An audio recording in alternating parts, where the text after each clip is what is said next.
தமிழ் கடவுள் முருகனின் அறுபடை வீடுகளில் மூன்றாம் படை வீடாக விளங்குகிறது பழனி.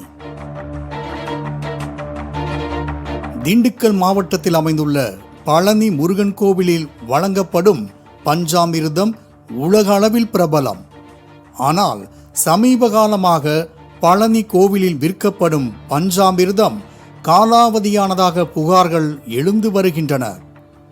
கடந்த தைப்பூச திருவிழா நிறைவடைந்த பின்னர் மலையடிவாரத்தில் உள்ள கடையில் லட்டு, முறுக்கு, அதிரசம் உள்ளிட்ட பொருட்கள் பூசணம் பிடித்ததாகவும் பஞ்சாமிர்தம் காலாவதியாகிவிட்டதாகவும் பக்தர்கள் குற்றம் சாட்டினர்.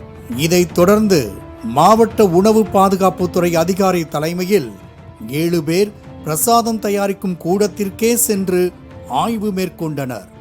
பின்னர் செய்தியாளர்களை சந்தித்த அதிகாரிகள் பிரசாதம் தரமாகவே கொடுக்கப்படுவதாக கூறினர். ஆனால் பழனி கோவிலில் வழங்கப்படும் பிரசாதங்கள் கெட்டுப்போனவையே என அப்பகுதி மக்கள் சிலர் குற்றம் சாட்டி வந்தனர்.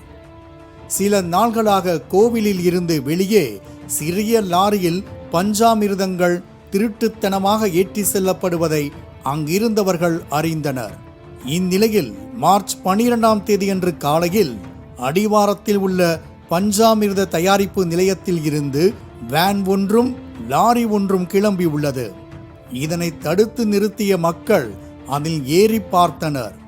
அப்போது ஒரு பால் கேனில் 50 கிலோ வீதம் 66 கேன்களில் மொத்தம் 3300 கிலோ பஞ்சாமிர்தங்கள் கொண்டு செல்லப்படுவது கண்டுபிடிக்கப்பட்டது. எங்கு கொண்டு செல்லப்படுகிறது என கேட்டதற்கு ஒட்டஞ்சத்திரம் அருகே உள்ள கள்ளிமந்தயம் கோசலா வளாகத்தில் வைத்து அழிப்பதாக லாரி ஓட்டுநர் கூறினார். இதையடுத்து இந்து அமைப்பினர் பொதுமக்கள் உதவியுடன் போராட்டத்தில் ஈடுபட்டனர்.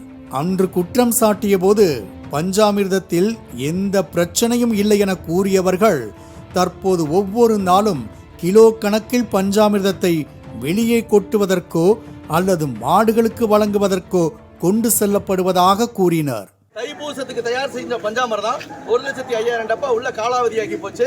அந்த பஞ்சாமிர்தத்தை கள்ளிமந்தயத்துக்கு எடுத்து கொட்ட போறோம் அப்படின்னு சொன்னாங்க. ஆனா இவங்க அதிகாரிகள நிருபர்களுக்கு பேட்டி கொடுத்தப்ப என்ன சொன்னாங்க, தவறான தகவல், அப்படிலாம் எந்த பஞ்சாமிர்தம் கெட்டு போகல, அப்படி ஸ்டாக்ல எதுவும் இல்லைன்னு சொன்னாங்க. பங்குனி மாசம் பிறக்க போகுது. 2 மாசமா இந்த பஞ்சாமிர்தம் விற்பனை செய்ய முயற்சி பண்ணாங்களா இல்ல எது சூடு பண்ணி விற்பனை பண்ணாங்களா? பாதி பஞ்சாமிர்தத்தை பக்தர்களுக்கு கொடுக்குற பஞ்சாமிர்தத்துல இவ்வளவு முறைகேடு நடக்குது, ஊழல் நடக்குதுன்னு தொடர்ச்சியா எடுத்து வச்சுட்டு இருக்க இந்த அமைப்புகள் யாருமே செவி வாங்க மாட்டேங்கிறாங்க. இப்ப கையும் களமா பிடிச்சிருக்கோம்.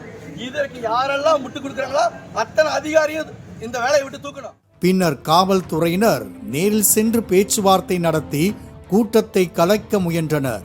இந்து அறநிலைத்துறையின் வாகனத்தை இந்த அமைப்பினர் வழிமறித்து போராட்டம் நடத்தியதால் பழனி முருகன் கோவில் வளாகத்தில் பரபரப்பு நிலவியது.